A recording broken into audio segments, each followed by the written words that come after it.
Yan yung pinaka-cute kong bougainvillea, guys.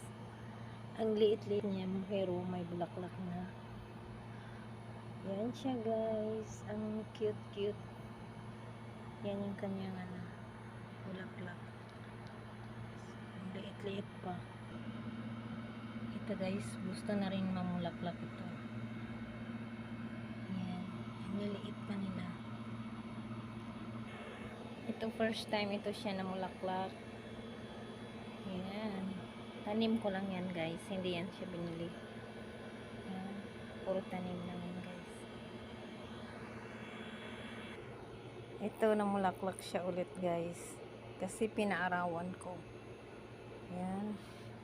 Yan yung kanyang mga flowers. Ito naman yung dati. So yan, nakabawi na rin sila sa tag-init na grabing init, guys. So yan, mabuti hindi sila namatay. Yan yung aking mga natirang bugis.